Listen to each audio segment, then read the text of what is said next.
This is CBJ in 30, presented by Telhio Credit Union. Find out more and open an account online at telhio.org. Now here's your host, Bob McElligott. Is everything all right or isn't it?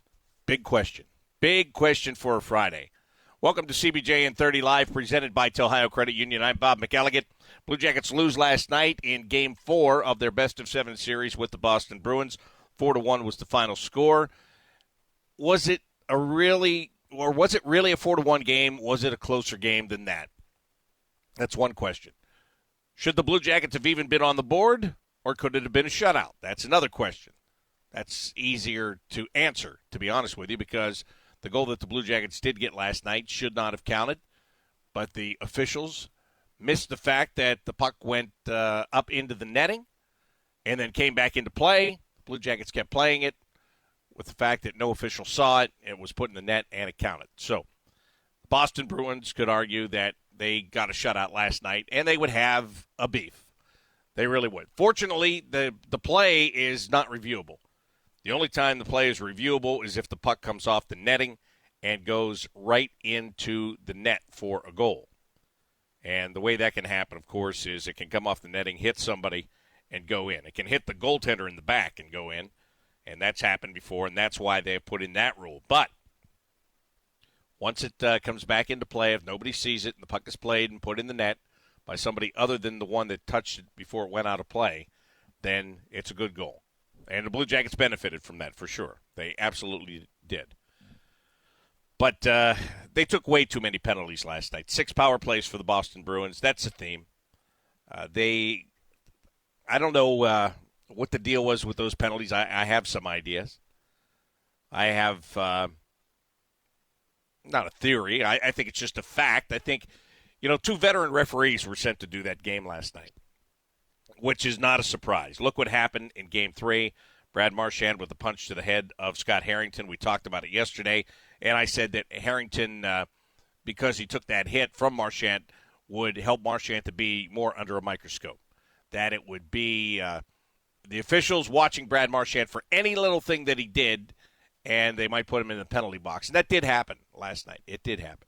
He did get put in the box. Blue Jackets didn't capitalize on their power play chances. But the other thing I think it did was it just highlighted the entire game, whereas the officials wanted to make sure that nothing got out of hand, and I think they called that one tighter than some of the other playoff games that you would watch. All right, that's not an excuse. And that's not saying that the Bruins wouldn't have gotten a couple of power play goals anyway. It's just a fact. I think they were calling that much tighter. I don't think they let them play as much. And the Blue Jackets did not benefit from that whatsoever. Now, they did have a couple of good penalty kills. In fact, one time they got themselves into a position where they killed off a penalty and took another penalty right away. They killed that one off, and many times that is a momentum builder. It didn't turn out to be that way last night. But you do have to give credit to the Boston Bruins, and you especially have to give credit to Tuukka Rask. I mean, the goaltender for the Bruins played well last night. He made some big saves. Blue Jackets got in front of him with deflections. He was able to make the stops. He was able to see the puck. He was very good. He was the difference maker in that game last night for the Boston Bruins. I don't think there's any question about that. Blue Jackets couldn't find a way to solve him all night, and that turned out to be their undoing. Sergei Bobrovsky was fine at the other end. Again, he made some stellar saves. He wasn't the absolute star of the game like he was in the previous games. But, again, that's going to happen. You can't expect that high of a level in every single game that is played. Now, when you face the possibility of having to win 2 out of 3, you do need that level to return. There is no doubt about that. But Tuukka Rask was good. Tip your cap to him. He was able to help his team get the job done last night. And it just whatever the Blue Jackets threw at them didn't seem to work. My biggest concern is that for the first time in the series, the big guns of the Boston Bruins got going. Patrice Bergeron had 2 goals. David Pastrnak had a goal, and his goal was the first one of the game, and it came on a cross-ice pass from the right wing circle to the left wing circle. Sergei Bobrovsky was lunging. Pastrnak unleashes a one-timer, and Bobrovsky gets a piece of it, but not all of it. It has just enough momentum on the shot to hit the pad, still trickle through, and get into the net. So those guys got going offensively last night. That's a concern to me. I will not lie to you. I'm worried about that because those are not the players I want to be skating with confidence at all, because they're really good players. And if they have confidence, that is bad news for the Blue Jackets. In any event, let's hear some reaction from some of the players, and I'm going to get your reactions on the game from the responses I got at Bobby Mack Sports on Twitter, and then later on, Tom Reed from The Athletic, who I feel has a really good feel on what's going on. I just do. I think Tom, there are people that are very analytical. There are people that are, they write good stories and they understand the game. But I think there are people that have feel, and I think Tom Reed has a good feel for the game. So I'll talk with him coming up at the bottom of the hour. But right now, let's hear from some of the players, and let's start with Seth Jones. This is what he had to say after last night's game. Special teams is always a big part of the game, big part of a series. Probably took a few too many tonight. The 5-on-5 play, how would you assess how it's been tonight and in the series? It's been fine. It's been physical. I don't think there are many chances either way. Probably the most chances I've seen tonight from both teams, but it's pretty tight out there. Seth, this one, it's going to be a tight series. You guys knew that all the way through. It's disappointing, but again, it's that mentality of just moving by each game, whether we win or lose, and getting ready for the next one, right? Yeah, knew it wasn't going to be easy, so go to Boston for Game 5 and be ready to go. Learn from some things we did tonight, and continue to get better. Is it just minor adjustments that you feel coming out of something like this? And because through a 7-game series, each team's going to make those. For sure. Games are very tight, as you can see. There's not a lot of room out there. We just have to stick with our game plan, stick to how we know how to play, which is it was physical and straight ahead.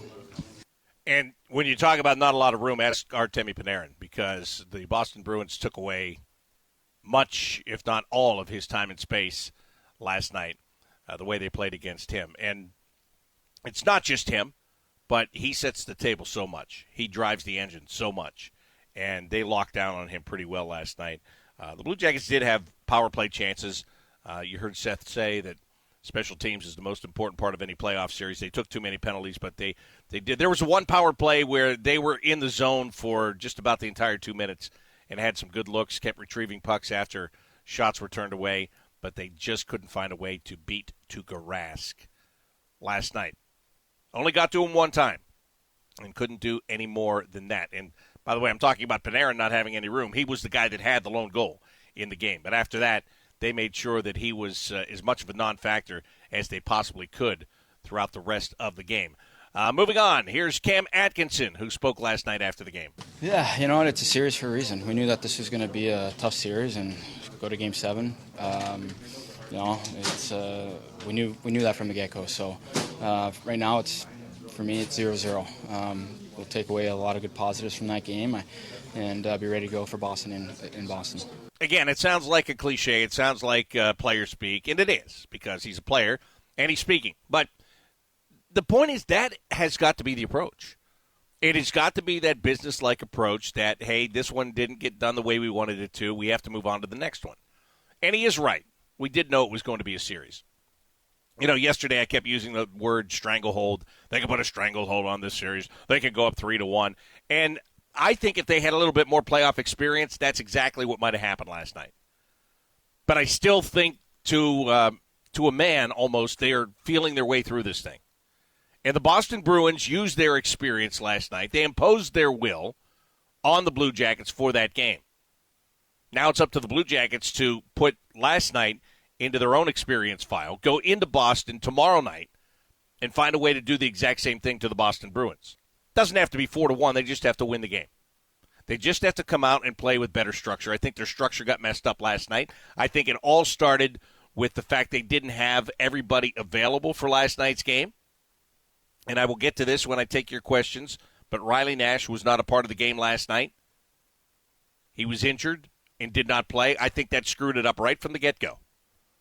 Right away. I think it was look, I just had a bad feeling all day yesterday. I don't know why. I can't explain to you why, and I'm not telling you I'm always right when I have a bad feeling. But there was just something. I don't know. I will say this. If, and this is a big if, and I'm not accusing and I'm not pointing fingers of any kind, but if the Blue Jackets did start to feel too good about themselves, if for any reason after the Game 3 win and having a home game left, if they thought it was going to be easy, if they thought they were going to be able to get that win no matter what last night, then this is a wake-up call. And again, I'm not accusing them of that. You just heard Cam. He was very matter-of-fact. We knew it was going to be a series. But knowing it's going to be a series and then having a chance to go 3-1 after you swept the previous series, to me, human nature comes in at some point, right? And you go, hey, we're pretty good. I think we've got this. Yeah, they're a good team. They play hard. But I think we've got this. Bam! No, you don't. Slap in the face. And that's what the Bruins needed to do, and that's what an experienced veteran playoff team does. The Blue Jackets now have to be that team on Saturday. They're not going to get older. They're not all of a sudden going to become veterans, but now they have experience with that. This is how you play. And if you want to have a chance to force a potential series-clinching game on home ice, then you've got to win the game tomorrow in Boston. Simple as that. One more player that we will hear from, Boone Jenner, speaking last night. We can't take that many penalties for sure. Obviously, I think we got to tighten up a little bit defensively and obviously try to bear down to some of our chances. Boone, is this a night where you sort of tip your cap to the goaltender on the other side, Tuukka? Yeah, he played well. Like I said, we got to try to find a way to bury a couple more. What were you doing on the penalty kill that allowed you to have so many shorthanded chances? It's just, I guess, a couple of bounces there that was able to skate onto the puck. Ultimately, special teams seem to have a real big impact in this game. What do you guys look to try to correct, or how do you try to get better in some of those areas between this? I think just, stay out of the box a little bit more. Obviously, when you get a penalty, try to kill it off and take advantage of our power plays. You guys have done a really good job of playing with that discipline throughout the series, throughout most of the playoffs, actually. Did anything feel different tonight that you ended up in the box more? No, just took more penalties, and we got to be more disciplined. Peter, you do a lot more than score, as we've talked about many times, but do you take those looks that you had tonight, the shorthanded chances, to the pillow with you tonight? Yeah, I want to obviously put one of them in the back of the net. Yeah. Boone Jenner was the Blue Jackets' best player by far last night. By far. 4 or 5 shorthanded chances. He got awarded a penalty shot. He didn't capitalize on that. Tuukka Rask was able to get it off the blocker. But he was, again, no question who the Blue Jackets' best player last night was. It was him, hands down.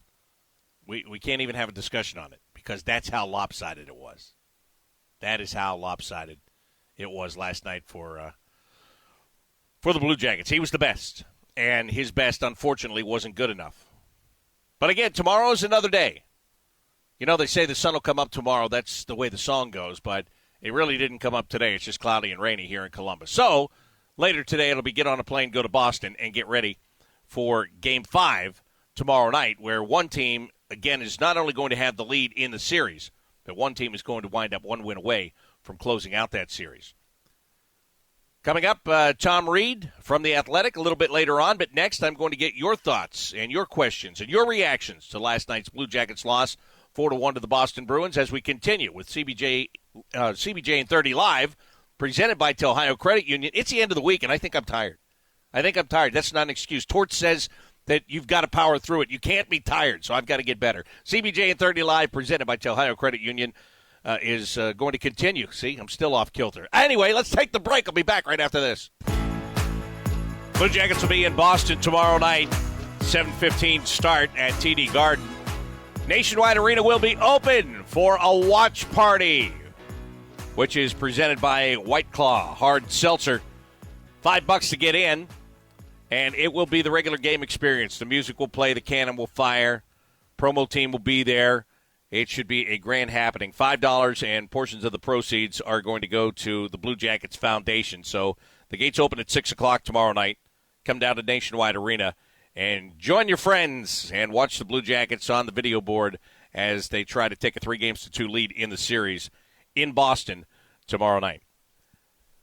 All right, what do you have to say about this? I mean, this is why we're doing this show at this time of the day. I want to be able to get your reaction to what's going on, whether it's positive or negative. So I've already thrown that out on Twitter today at Bobby Mack Sports. Here's some of the stuff I got back. And I'm probably going to read just a couple of these and then address it because they're similar. Jeremy Hayes says, please steer me right. I personally felt that the forward line seemed uncomfortable, not entirely in sync. But Torts didn't put the lines in the blender when it just feels like he normally is so quick to do it. Help me to understand. All right. Now, Jeremy, hang with me because this kind of all goes hand in hand with a couple of other questions here. Jason Messick says, feel like missing Riley Nash disrupted the balance of the lineup. If he can't go again, would you expect a different player to be inserted like a Sedlak or Hannakainen? Dustin, what happened to Riley Nash? Any idea how long he'll be out? That's a huge loss, as well as he had been playing. Now without him, it seems like we're playing with three lines. Wenberg, Dzingel, and Texier didn't seem to be out there much. So let me just group all of those things together because they're similar themes, and the theme really is Riley Nash. Not having Riley available last night did disrupt the lineup for the Blue Jackets. There is zero doubt about that. Now, before I go any further, how many of you, raise your hands, how many of you 6 weeks ago, and that is a small sample. I could go way back further, but I'll just keep it small. How many of you 6 weeks ago would have said, without Riley Nash, the Blue Jackets have no chance? Come on, no. I see zero hands. Yeah, exactly. Exactly. And that's the beauty of a veteran player like Riley Nash. Signs as a free agent, comes in here, struggles mightily throughout the year, has 3 goals throughout the year. But when you get to playoff time, it is that experience that you need. And him not being there disrupted a whole bunch of stuff. Number one, the most consistent line in this series, without a doubt, Brandon Dubinsky, Boone Jenner, Riley Nash. All of a sudden, you don't have Nash there. Now, what do? Well, what they decided to do is put Josh Anderson with Boone Jenner and Brandon Dubinsky. Not a bad choice. However, now that disrupts things even further. Now, Bjorkstrand is back with Panarin and Dubois. That's okay. You've got Atkinson with Duchesne and Foligno. Well, okay. But the deficiency, without question, is the other line, as Dustin just brought up. Alexander Wenberg, Alexander Texier, and Ryan Dzingel. Now I'm going to say something, and maybe you think it's too harsh, but I don't. And I'm not trying to be mean, but this is the playoffs. Let's go back to the whole, if this is the regular season, you know what I would say about that line? I would say, well, Texier's a young guy, and he got roughed up in the last outing, and, he's got to get himself settled back into it. And I would say something about Dzingel and Wenberg maybe having the off night. But what I'll say instead, because it's the playoffs, is where was that line? That line was borderline indivisible. Yeah, good. See, I told you. I can't speak today, which is a bad thing because my job is to speak. It wasn't indivisible. It was invisible. Where were they? They were. And as soon as I saw the lineup, I said, we're a 3-line team tonight. And that's exactly the way it worked out. They got most of their minutes when the game was decided. Texier looks nervous. He doesn't look like the guy he did in the first 6 games that he played. And there's a reason for that, by the way. Plays 2 games in the regular season. Rangers, out of the playoffs. Ottawa, brutal. Way out of the playoffs. Stink. 0 challenge. Plays 4 playoff games against the Tampa Bay Lightning. Well, they don't hit. They just try to outskill you, which blew up in their face. And Texier took advantage. Scores goals, looks great. Okay. Boston Bruins. They play against Texier. You know what they say? No 19-year-old kid's going to make a difference in this series if we can say something about it. And they hammer him. And he turns the puck over and he gets benched and then he gets scratched. Listen. It's not fair for me to say that he's scared because I think that would be too much, and I don't think that he is scared. Do I think he's nervous about the style of play in this series and worried about making a mistake, especially since he did make a big mistake the last time he played? I think he is that. Okay? I think he's that. So now you have a relatively unsure 19-year-old, and he's playing with Alexander Wenberg, who was good the first game that he came back in, but again, he has not achieved the level all year that he has needed to be at. Now he comes in and just plays defense, and I'm praising him. Oh, what a great job he did. You just need the defense in the playoffs. Oh, yeah, okay. But when you have been around the league as much as he has, don't you need to make the guys around you better too? Isn't that part of the job, especially as a centerman? I think it is. And it didn't happen last night. And Ryan Dzingel, I don't get it. This guy had over 20 goals when he got here from Ottawa. And I know it was a different role. I know it was a different team. I understand all of that. But to me, he has been a huge disappointment. A huge disappointment. And he first came in here, and people were saying, oh, he's a former Buckeye, and he's got over 20 goals, and and he's an unrestricted free agent. And before you get all sentimental about the Buckeye thing and about somebody's got to stay out of this whole group, I think you step back and you really think about that. He got healthy scratch in a game, and you would expect a guy that is, a veteran guy to bounce back. I expect him to bounce back stronger after being a healthy scratch. I have yet to see it. So that line was put together because of the absence of Riley Nash. And that line did not perform. Now, when does Riley Nash come back? Can he play tomorrow? I don't know. I hope so. I hope to God he can play tomorrow. And as far as if he can't play, the question was put to me, would I consider putting somebody else in? Absolutely. Absolutely. I mean, if Texier can't handle the job right now against this team, then put in a Hannakainen. He's going to fly around. He's going to play with energy. He's going to take hits. It's not going to bother him. Sedlak would be the same. It's not going to bother them. Maybe put them both in. You know what? That's not a bad idea. I said that on a whim, but that might not be a terrible idea. Because if that's all the production you're going to get on the wings of that line, I will guarantee you those two guys will skate like their hair's on fire. I will guarantee you that. There's no question in my mind. But I hope Riley Nash can return, because that would give the Blue Jackets that strong defensive fourth line that they have utilized so well during this series.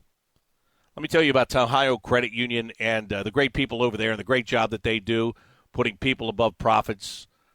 When they go above and beyond, it's just what they do. It's as simple as that. They make sure that you're taken care of, your personal finances. They want to get you they want to get your money to where it's going to be best for you, where you can get the best return, where you can get the best service that you need, whatever it is that you need, personal loan, checking account, savings, whatever. They want to make sure you're taken care of. If you're a business owner, they want to make sure that you're taken care of too, because now it's not just you. If you own a business, it's likely that it's you, it's your employees. There's a lot of people that need to be taken care of. And if you don't have the money to do that, there's a problem. They want to make sure you have zero problems. Go to their website at telhio.org. Surf around. All your questions will be answered just by reading. If you don't have time to read it all, there is a live chat option. Click on it, and somebody will appear magically on your screen to help you right through it. Or you can stop by and talk to an actual person at any local Telhio office. Telhio Credit Union is open to everyone in Central and Southwestern Ohio. They are federally insured by NCUA. Coming up next, Tom Reed of The Athletic as we continue with CBJ and 30 Live, presented by Ohio Credit Union. This playoff series between the Blue Jackets and the Bruins continues tomorrow in Boston, 7:15. Puck drop tomorrow night. Here at Nationwide Arena, the doors open at 6 o'clock for a watch party. Brought to you by White Claw Hard Seltzer. $5 to get in. Portion of the proceeds go to benefit the Blue Jackets Foundation. It'll be just like a regular game, except the game will be watched on the video board. It will not take place on the ice. I'm Bob McElligott, and I am joined right now by Tom Reed. He writes for The Athletic, and we're going to talk about this game last night. Tom, I had said this earlier, and I mean it, and I don't know if you heard it, so I'll say it again right to you. I think that you're one of the people that has a great feel for games. Yeah, I think you have a great feel for athlete and a great feel for games. So I want to start by asking you this. Is it nothing to worry about for the Blue Jackets what happened last night, or is it maybe the beginning of the end? What do you think? Oh, I think it's is there a third choice? I don't think I don't think it's the beginning of the end. I don't know if it's nothing to worry about, but it's certainly not the beginning of the end. I am not any kind of believer in momentum carrying over from game to game. I think when the puck drops tomorrow night, just be brand new game. We'll see what happens from there. I think that that game just really didn't get away from them until the 3-1 goal last night. I still thought they might win the game as late as midway through the third period until Crowley scored. So no, I think it's a very even series, and it's the best of three right now. I mean, I don't think there's an advantage for either. When you look at the game last night and all the penalties, I think that I think attention was brought to the series, and especially because of the Marchand hit the other night on Scott Harrington, and I felt like maybe they called it tighter. I'm not making an excuse for the Blue Jackets getting that many penalties. As a matter of fact, they committed the crime, and that's why they got put in the penalty box. But I didn't think there was so much of letting them play last night. But even with that being said, do you think that they did get out of their element a little bit? Are they starting to run around and taking too much time just trying to hit the Boston Bruins instead of staying with the structure that has served them so well? Yeah, I mean, there can be a case for that a little bit, I guess. I also think it's weird to your original point there. If they're, it seemed like calls started to go against the Blue Jackets as soon as that puck hit the protective netting. I mean, that was one. It was almost like there was a feel there for a few minutes, like they had to make up something for Boston, because then I think the officials realized they blew the call on that. I mean, the Blue Jackets kind of got a bit of a gift goal. But yeah, I think they did. I think if you remember before Game 3, I think it was Game 2 where they took a bunch of offensive zone penalties. I'm pretty sure it was Game 2, and John Tortorella was asked right before Game 3, I'm like, John, what's the situation here? He goes, we're playing with fire. We are playing with fire, taking these offensive zone penalties. And once again last night, a couple of offensive zone penalties really hurt them. The Bruins finally got their power play going a little bit, got their best players going, and they scored 2 power play goals. Now, again, the second goal, it was 4-1. But still, it really takes you out of any last chance to maybe get a goal and then get a chance to tie it up. So that was a really bad penalty. I think it was the Dubois penalty. That was a bad penalty. We just took them out of any chance to, I think, make any kind of late comeback. Talking with Tom Reed, he covers the Blue Jackets and much more for The Athletic. What you said about that puck that comes off the netting and gets put in the net and it counts. I knew that they had made a rule about the puck coming off the net, and I'm talking about the protective netting above the glass. I knew there was a rule about it coming off of there and then going into the net. What I didn't realize, because it's been so long, is that the only way that factors in is if it comes off the netting above the glass and winds up in the goal, which it could come and hit the goalie in the back and go in, or hit a player that's standing there and go in. Right. But I'd forgotten, because you never see it. Usually when it hits that protective netting, the whistle blows. And I saw it shake. I said to Jody Shelley on the air, I said, well, this is not going to count. They're going to call it back. And yet it did count. So, number one, I'm shocked that hasn't been addressed, where they don't go back and look at that when they look at so many other things. But the second thing is, I think you're right, where I think there was some fear that if that game ends with one goal separating the two teams and the Blue Jackets have one more goal, that there's going to be a real beef from the Boston Bruins, and there's going to be real trouble. So I guess my question to you is, and look, we're here all the time, and we see this all the time, and we always feel like officials are trying to even this out or even that out, or there's a situation like that where they feel like they owe another team. Does this stuff really happen, or is it just us? I think sometimes it does. I think, again, it was such an egregious miss. I don't understand the full officials missed that call. 12 hours later, or whatever it is, with my public school education, however many hours it was since that happened, I'm just stunned that 4 officials missed that. And yeah, I think it is human nature a little bit. Now, I'm not saying that was. I agree with you. There were other issues, and some of those penalties were warranted. And I'll even go as far as to say I thought Dean Kukan was really lucky that could have been more of a penalty with the hit on one of David Backus. I mean, how he was lucky to get away with a 2-minute penalty. But, yeah, and that was being a headshot. I was afraid, here we go. 5-10 in a game. That I was really worried when they started when they agree. bunched up and talked. That's what I thought. Yeah, exactly. I wasn't sure if it would be a game, but I don't know if you can. And again, I was talking about earlier in this. I don't know if you can just do a 5-minute elbowing and keep someone in the game or something like that, or they've got to go. But I'm just with you, Bobby. As soon as I saw them huddling, I thought they're going to open that gate and he's going to be gone. And he was fortunate. And I talked to Backus after the game, and Backus did not think there would be any supplemental discipline. He was like, well, I'm all right. I came back, but, it certainly didn't feel good. But he did not think there would be any supplemental discipline. But I do think Coogan was lucky. And that does go back to the whole idea of, did the referees feel like they missed a couple and owed the Bruins something? I'm not sure, but, I wouldn't completely rule it out as far as being just human nature, knowing that you blew a couple calls there. Did you ever think the Blue Jackets would miss Riley Nash as much as they did last night? Well, yeah, it's weird to say that, right? I mean, but he's been good for this series. I mean, the way that this series is being played, it's a really, really heavy series. And that line's been pretty good. That line has been pretty good. They've had like 3 lines going. The game before, I did not like the Wenberg line. And I think it's. Did you see the Wenberg line? I'm still looking for the Wenberg line today.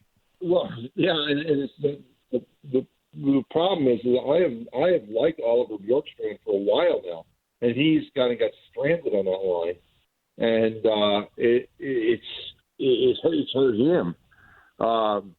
So Riley Nash has really been playing well in the series, and again he was an important part of that. But his absence was certainly noticeable. All right, last thing for you, Tom. Tomorrow night, how do you see it playing out? The Blue Jackets have won one game in this series so far at TD Garden. It was an overtime, double overtime game, but they did get a win there. How do you see it playing out tomorrow? Since, as you said earlier, you don't see momentum necessarily carrying from one game to the other. Yeah, I could certainly see them going in and winning a game there. Another game there. It was weird to watch Boston play in the Toronto series. It seemed like every couple games they were really good, and then they would just kind of fall off. This is just such an even series to me. It would not surprise me at all if the Blue Jackets went in there and won Game 5. So I think if you're a Blue Jacket fan, I know it stinks to lose last night because you had a chance to go up 3-1 and really put the foot on their throat. But no, I think that there's no reason they can't go in there and win Game 5. Be a little bit more disciplined, and I think they'll be okay. Tom, thank you so much for doing this. I owe you a cigar for doing this, so we'll get we'll even up on that. I owe you some beer for that Liverpool goal, so that's okay, Bobby. All right, well, we'll make up call there. No, we won't nullify. We'll just get together and settle it all at the same time. Oh, that's true. We can do that. That's a better way to do it. Tom, thanks so much. I appreciate it. Thanks, buddy. Take care. All right, that's Tom Reed. He writes for The Athletic. He covers the Blue Jackets and so much more here in Ohio. I'll be back to wrap up today's edition of CBJ and 30 Live, presented by Ohio Credit Union. In case you're wondering when Game 6 is going to be played, it will be on Monday night. That's a guarantee now. This series will go at least 6. Monday night, 7 o'clock, Nationwide Arena, is when the Blue Jackets will take on the Boston Bruins. One of the two teams is going to have a chance to close things out on Monday night. Get your tickets by going to BlueJackets.com. Don't forget about the watch party tomorrow night at Nationwide Arena. Gates open at 6, $5 to get in and enjoy every experience of the game except the game itself, which will be shown on the video board. And I know they're trying to pump my broadcast in there instead of the NBC Sports broadcast, which I haven't seen 1 second of. But I've seen enough social media to know that you better hope that they pump in my broadcast. That's all I can say. All right, in the last couple of minutes I have, let me get back to some of your questions here. On Twitter, at BobbyMacSports, Eric Bendick says, it's fair to say you can't expect to win many playoff games putting the other team on the power play 6 times. You play with fire, you're bound to get burned. You're right, Eric. There's no arguing that. There's no discussion about that. You're just flat out right. I'm going to leave you with this tweet I got from Jared. When I had sent out a tweet saying, any questions, comments, concerns over the loss, let me know. Jared says, no questions or concerns here. You can't win them all. Retool the game plan. Take care of business next game. Only need 2 more wins. Let's go. That is the only way you can look at it. Jared is dead on. He is right. Move by it. As much as you hate to hear Torch say that during the regular season, and as much as you and I want to dwell on what happened last night, and as much as you want to think that there is big trouble, we got trouble right here in River City with a capital T, and that rhymes with P, and that stands for pool. That's how it is, right? That's how the song goes, isn't it? I don't know. I'll search it later. But anyway, I don't need to search it. I am very sure of myself, or I'd never do it. I would never said any of that. But anyway, you just got to move on, and you just got to be ready. And they have to be ready tomorrow. It'll be a violent atmosphere in Boston. Those fans will be set and ready to go. You think after they heard how loud Nationwide Arena was, you think they'll be quiet tomorrow? I think not. That game is 7:15 tomorrow night. We'll be on the air. I think we're still going on the air at 6 o'clock with pregame coverage on the Blue Jackets Radio Network tomorrow, so make sure you join Jody Shelley and I for that. Watch party at the arena. Gates open at 6 tomorrow, and it's $5 to get in. A portion of the proceeds on the entry will benefit the Blue Jackets Foundation. That's going to do it for today's CBJ in 30 Live, presented by Telhio Credit Union. Until tomorrow, I'm Bob McElligott saying so long.